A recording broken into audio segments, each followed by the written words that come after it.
Čaute ľudia, vítajte môjho nového videa, som tu s mojím tatinom. Čaute. No dneska budeme hodnotiť 3 čokolády, konkrétne dubajské čokolády. Máme tu originálnu dubajskú čokoládu, priamo z Dubaja. Potom tu máme tureckú dubajskú čokoládu, čo bola taká malá, taký keks ako keby. A potom tu máme slovenskú dubajskú čokoládu, Taká čokoláda z Dubaja, ktorá bola týždeň na Slovensku.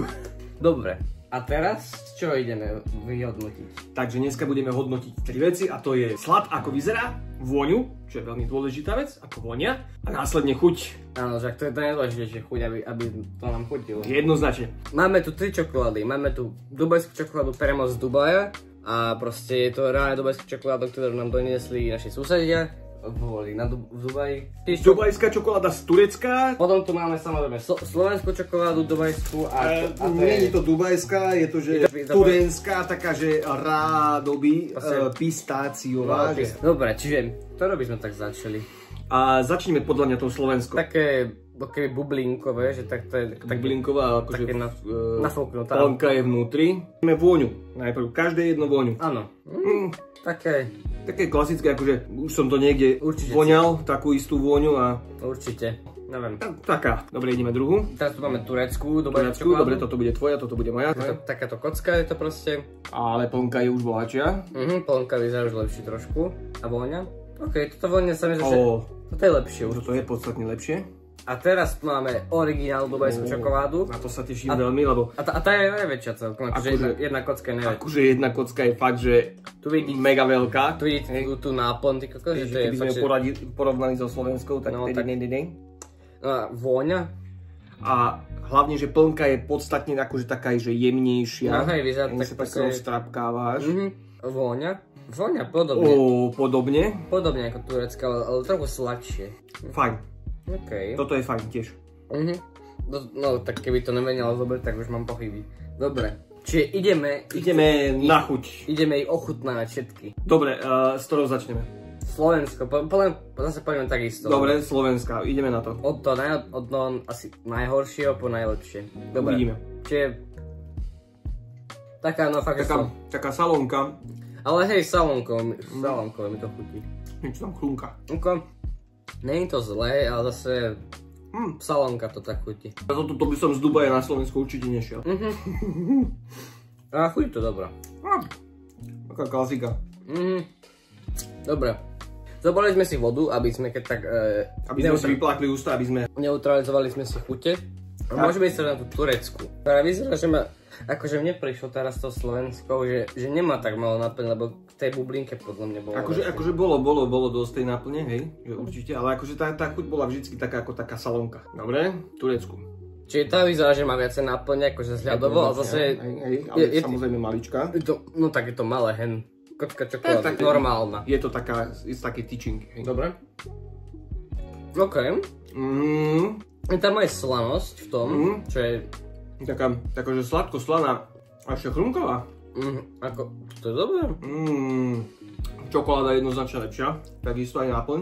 Aha, nechutí to len ako tá salónka. Brutus. Dobre to je, vážne, nečakal som to. Ale... Ako aj Turci sú vo výrobe sladkosti veľmi dobrí, bacha na to, lebo hej. Toto je cool, toto je fasa. Toto je už úplne že super. Toto je veľmi dobré. A teraz ideme na ten vrchol, uvidíme jak to chutí. Ja nechám najprv teba a potom ja.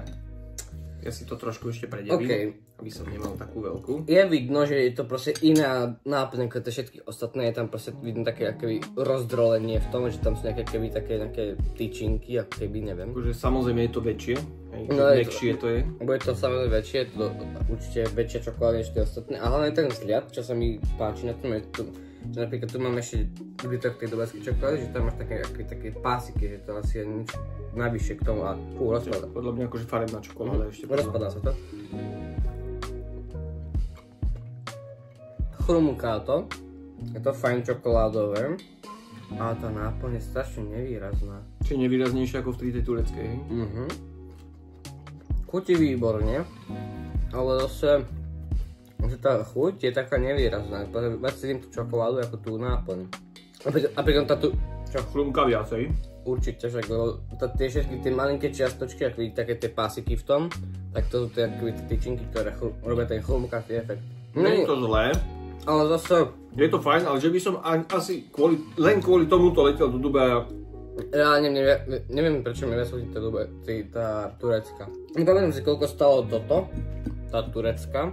Ale viem, že toto stalo cez $20, čiže cez 19 €, čiže dosť. Povedal by som, že je lepšie než tá turecká. Ako samozrejme možno tým, že to je handmade, alebo také akože domáce. Lebo čokoláda určite že výborná.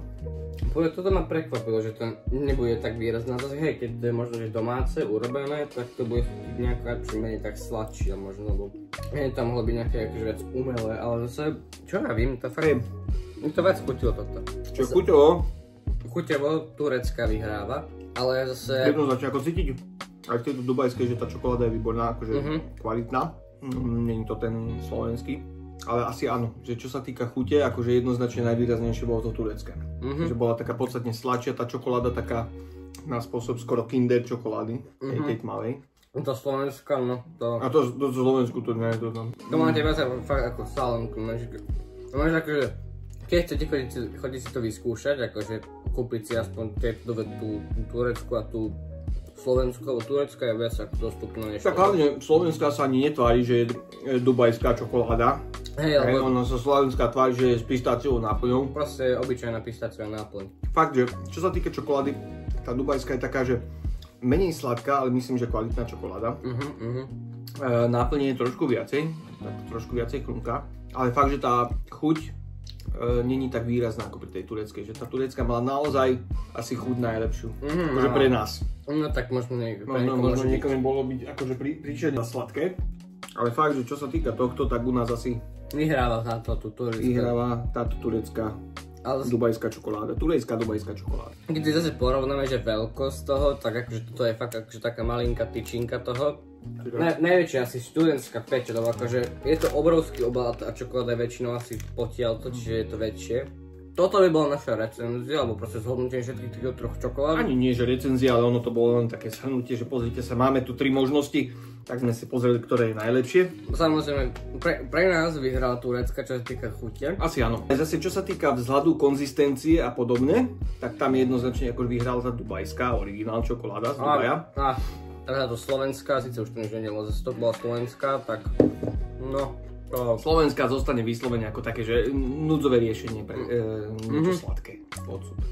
Čiže to by bolo pre naše video všetko, dúfam, že sa vám to ako tak páčilo. Ak áno, tak zanechajte odber a like. Napíšte, ktorou čokoládu by ste chceli vy vyskúšať. Uvidíme sa v ďalších videách. Čau, čau!